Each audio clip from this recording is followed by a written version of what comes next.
बिस्मिल्लाह viewers, अस्सलाम वालेकुम। कैसे हैं आप सब। और सबसे पहले तो आज मैं दुआ करूंगी कि अल्लाह ताला सबको अपने हिफ्ज़ व अमान में रखें और बिलख़ुसूस जो भी घर से बाहर निकलते हैं अफराद, अल्लाह ताला उनको बिलख़ुसूस अपने हिफ्ज़ व अमान में रखे। और इस दुआ के साथ आज मैंने ब्लॉग का आगाज़ इसलिए किया है कि पहले तो मैं आपको ये बता दूं कि इवनिंग का टाइम है ये, और यहाँ पर मैं चाय के साथ थोड़े से फ्रेंच फ्राइज़ बना रही थी क्योंकि आज दोनों बच्चों ने खाना नहीं खाया दोपहर का।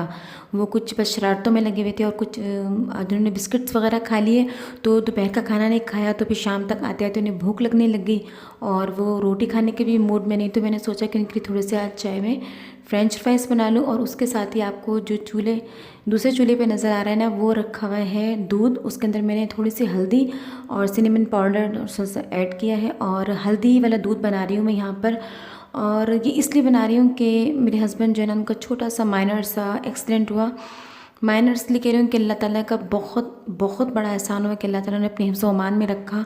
और आज के व्लॉग का आगाज़ भी मैंने इसलिए इस दुआ से किया कि जो लोग घर से बाहर निकलते हैं, चाहे वो बच्चे, बूढ़े और जवान, ख़वातीन, मर्द, जो भी यानी कि घर से बाहर निकलता है, तो अल्लाह ताला उनको अपने हिफ्ज़ व अमान में रखे। और बस अब ये समझने कि आजकल जो हम लोग ट्रैफिक को इतना वायलेंटली मतलब रन करते हैं ना सड़कों पे, हम लोग ये नहीं सोचते कि किसी की जान जा सकती है या अपनी ही खुद की जान जा सकती है। और हम इतना रैंडमली ट्रैफिक को मतलब कि नज़रअंदाज करते हैं, उसके कवानीन को, और बिल्कुल भी सोचते नहीं हैं। जहाँ से आते हैं गलत टर्न लेते हैं और इससे किसी की भी ज़िंदगी जा सकती है। और अब तो आए रोज़ इतने ज़्यादा एक्सीडेंट होते हैं कि इस तरह की जो मौत है ना, उससे मुझे बहुत ज़्यादा डर लगता है। मैं कहती हूँ कि अल्लाह ताला इज़्ज़त की मौत दे, इस तरह सड़कों पर लावारसों की तरह, और इस तरह मतलब हम पड़े हुए हों और फिर हमारी मतलब कि बस मैं वो अल्फाज भी दोहराना नहीं चाहती हूँ, ना कहना चाहती हूँ, लेकिन मैं बहुत ज़्यादा डिप्रेस थी। और जब मैं अपने हस्बैंड को ऐसी कंडीशन में देखा, वो हालांकि बहुत ज़्यादा हिम्मत वाले हैं, बहुत ज़्यादा हिम्मत वाले हैं, और अल्लाह ताला उन्हें हिम्मत दे, तंदुरुस्ती दे, उनको अपने हिफ्ज़ व अमान में रखे आइंदा भी। और तमाम के तमाम जितने भी हमारे जेंट्स नजर आते हैं, बच्चे जो भी बाहर, उन सबको अपने हिफ्ज़ व अमान में रखे और ऐसी मौतें किसी को भी ना आए, इतनी नागहानी आफत किसी पर भी ना आए। तो बस यही दुआ मेरी कि हम सबको अल्लाह ताला खैर आफियत से घरों तक पहुँचाए। तो यहाँ पर ही मेरी फ्रेंच फ्राइज़ तैयार हो गए और उसके साथ ही हल्दी का उनको दूध अब मैं दे रही हूँ काफ़ी दिन से, तो काफ़ी बेहतर भी है। लेकिन चूँकि आप जानते हैं कि सर्दियों के दिन हैं, तो अब उनकी चोट में मतलब कि दर्द वगैरह भी उनको फ़ील होता है। लेकिन आप जानते हैं कि ज़िंदगी के काम रुकते नहीं, वो भी उनको अपने साथ चलाने। तो बस ये है कि जो भी इस तरह के काम करते हैं और जिसकी गलती की वजह से ये सब कुछ मेरे हस्बैंड को ये सब कुछ सहना पड़ा, तो उनके लिए भी दुआ है कि अल्लाह ताला उनको भी हिदायत दे। तो बस ये दुआ कर सकते हैं सब के लिए। तो खैर ये तो बातें होंगी सारी, और आपको दुखी करने का मकसद नहीं था। बस आज व्लॉग बनाने का मेरा मकसद ही सबसे अहम ये था कि ये थोड़ा बहुत हमें सेंस रखना चाहिए ट्रैफिक का, ताकि अपनी भी ज़िंदगी को महफूज रखें और दूसरों की भी। तो यहाँ पर ये शाम के टाइम जो है वो असर की बात अमूमन जो मैं चाय पीने का टाइम होता है, और उस दौरान जो है मैं सुबह में और मोहम्मद उस्ता को मैं शाम को लेके बैठती हूँ। मैं उसको कंटिन्यूसली वो 2-3 घंटे नहीं पढ़ाती हूँ क्योंकि वो थोड़ा उकता जाता है। और अब जानते हैं कि जब छोटा बहन भाई हो तो वो बिल्कुल भी नहीं पढ़ने देता, तो इसलिए वो कंटिन्यूसली नहीं पढ़ता। तो मैं से एक एक घंटे के वक्फे से दिन में 3-4 घंटे पढ़ाती हूँ, तो वो फिर आराम से बैठ जाता है। उसके साथ साथ जब उसको मैं पढ़ा रही थी, उसका काम वगैरह भी चेक करती रहती हूँ। और यहाँ पर जो है वो छोटी जो है मेरी, वो जनाब को भी शरारतों में लगी हुई और मेरा काम भी नहीं करने दे रही। और यहाँ पर आज मैं तैयारी कर रही हूँ। तैयारी इसलिए कह रही हूँ कि अब चूँकि विंटर सीज़न का फुली आगाज़ हो चुका है, और मैं आपको नेक्स्ट व्लॉग में इंशाल्लाह यही दिखाने वाली हूँ कि मैंने अपने विंटर के स्टफ़ को किस तरह सेट किया, बड़ा अच्छे तरीके से किस तरह उसको ऑर्गेनाइज़ किया है। और यहाँ पर ये मैंने बास्केट ली थी और ये सिर्फ ओनली 100 रुपीज़ की मिली, और ये बहुत अच्छा इसका मटेरियल है। मतलब आपको डाउट होता है ना कि पता नहीं इस तरह की किस मतलब सस्ती वाली लेंगे तो शायद कैसी लगेगी, लेकिन ये बास्केट वगैरह बहुत ज़्यादा काम आती हैं। और मुझे तो बहुत ज़्यादा इस तरह की बास्केट्स पसंद है क्योंकि इसके अंदर जो कपड़े ना, ख़ासतौर पे छोटे बच्चों के जो कपड़े हैं, वो नीचे से मतलब जो अंडर गारमेंट्स पहनते हैं, मतलब हाई नेक्स वगैरह ऐसी चीज़ें जो होती हैं, वो सारी इसके अंदर ईजिली आ जाती हैं। तो मुझे अफसोस हुआ मैंने ये एक ही ली, और मैं वेट कर रही हूँ कि जहाँ से मैंने ली है और ये जो गली के अंदर आते हैं बर्तन वगैरह देने के लिए, और उनके पास ये मेरे पास उनके पास दो थी, लेकिन मैंने गलती की एक लिए, और मैं वेट करूँगी वो किसी दिन आए दोबारा तो मैं इसी कलर में इसी डिज़ाइन में दोबारा ले लूँगी। बहुत अच्छी रही। और इस तरीके से मैंने छोटे छोटे जो कपड़े थे इनके अंदर जो बच्चे बनियान वगैरह पहनते हैं या इस तरह की जो चीज़ें पहनते हैं, हाई नेक, अब सर्दी आ रही है तो उसके अंदर ये अच्छे तरीके से ऑर्गेनाइज हो गया। लेकिन मैंने कार्डबोर्ड के जो बॉक्सेस होते हैं उसको लेकर भी बड़ा अच्छे तरीके से अपनी कबर्ड को ऑर्गेनाइज़ कर दिया है, क्योंकि सर्दियों में कपड़े बहुत ज़्यादा होते हैं। तो वो किस तरह ऑर्गेनाइज़ किया वो आपके साथ इंशाल्लाह जल्दी मैं शेयर करूँगी। और यहाँ पर बन रहे हैं आज करेले।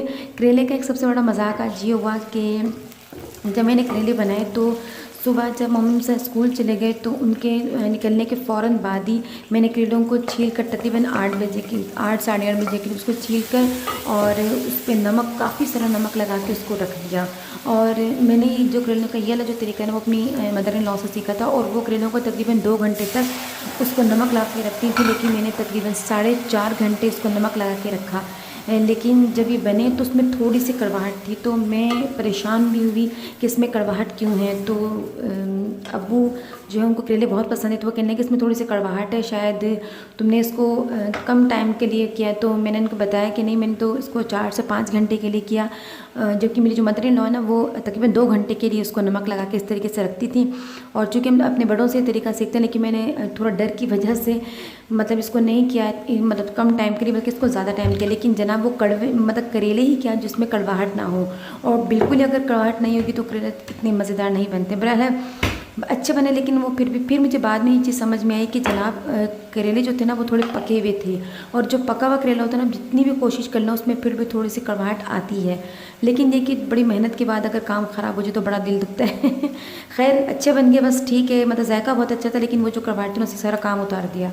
और यहाँ पर मैं दूसरे चूल्हे पे साथ साथ उसके बना रही हूँ, ये लेमन ग्रास है, और ये फ्रेश हो तो बहुत अच्छी बात है, लेकिन यहाँ पर ये इसकी जो डंठलें आती हैं कि ये जो ड्राई करके पैकेट्स के अंदर मिलता है ये लिया था। और अबू जो कहमी वगैरह बहुत शौक से पीते हैं, इस वाले बर्नर पे मैंने ये चिकन का मसाला बना रही हूँ, ताकि जो करेले मैंने सुबह के टाइम पे रख दिए तो उसका नमक लगाकर उसका पानी भी निकल जाएगा सारा, और यहाँ पर ये चिकन का मसाला सारा तैयार हो जाएगा। और उसके साथ ही अलग फिर कढ़ाई में करेले और प्याज को फ्राई करने के बाद ये मसाला उसमें ऐड कर दूँगी। जब हल्के से ब्राउन हो जाएंगे तो फिर जनाब हो जाएगा खाना तैयार। और जब बच्चे स्कूल जाते हैं ना तो बहुत फ़ायदा रहता है कि दिन कितने ही छोटे क्यों ना हो, लेकिन मतलब ये बहुत फ़ायदा रहता है कि आपका खाना भी जल्दी बन जाता है और सारे काम भी जल्दी हो जाते हैं। तो ये जो मेरा काम था ना वो शायद इस वजह से सबको लगा कि ही मैंने कम टाइम के लिए, क्योंकि मैंने बहुत जल्दी मतलब कि उसको नमक लगा के रख दिया था, तो सब परेशान हो के इतनी जल्दी कैसे बन गए। तो मैंने उनको बताया कि जल्दी नहीं बनेगी, सुबह के जनाब